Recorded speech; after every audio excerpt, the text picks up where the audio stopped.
Barry, you actually had an opportunity to privately speak with the vice presidential nominee, of course, and tell us what you learned about sort of the inside scoop on this speech that I, for one, thought was spot on.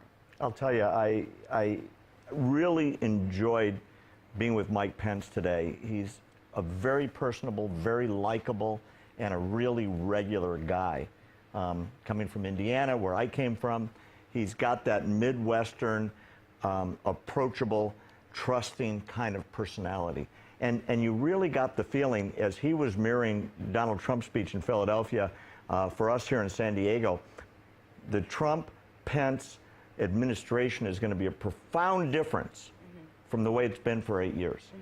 Starting with, as you just saw in that clip, Dr. G, a ramping up and a rebuilding of America's military presence. We are astoundingly vulnerable right now. We have B-52s being flown by the children of the B-52 pilots from the last generation. Right. Same fleet. We have the lowest amount of fleet on the oceans, submarines, not battleships, destroyers, and so on.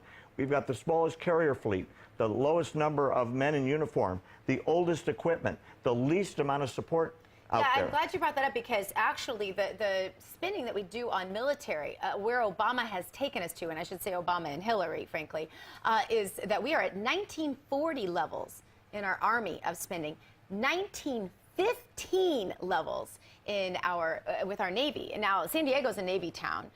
Trump delivered a speech in another Navy town. And this doesn't sit well with some of the people in these military areas, does it? No, because the military is all about peace through strength.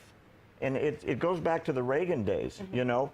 And Pence talked a lot about that today. Nobody respects America, not because of our military, and certainly not because of our diplomacy. Pence talked about this, that the first day of the new administration, the days of the Apology World Tour are over. And it's going to be America through strength, the leading capitalistic country, and the leading bastion of freedom. And they're going to lead from the front, not from the rear. And that's kind of important. It's a big, big philosophical change. I heard 3 really bad stories today from Mike Pence about how much disrespect is being heaped on the United States and our president. The first was fairly widely reported. The president of the Philippines, a very close ally, called our president a son of a whore. I've never heard of this in world history. And what did we do? Laughed it off. He's sort of a colorful character, number one. Number two, North Korea is launching ballistic missiles right next door to China while the world leaders are there, and we and the rest of the free world do nothing. Here's the wildest story. I heard it today. I don't think it's been in the press yet. Mike Pence said Trump told him personally on a phone call this morning.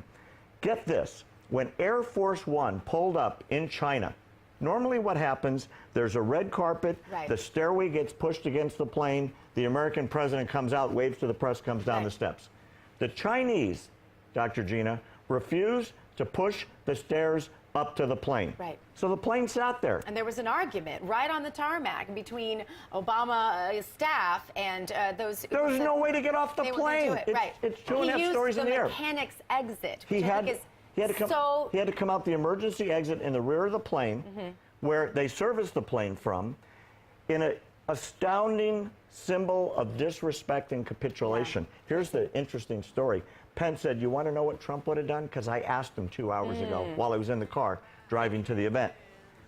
Trump said, I would have done 3 things. Oh, gosh, we're going to have to save it, Barry. Okay. We're going to come back, because I want to ask you, too, because you had a private conversation with him about Israel.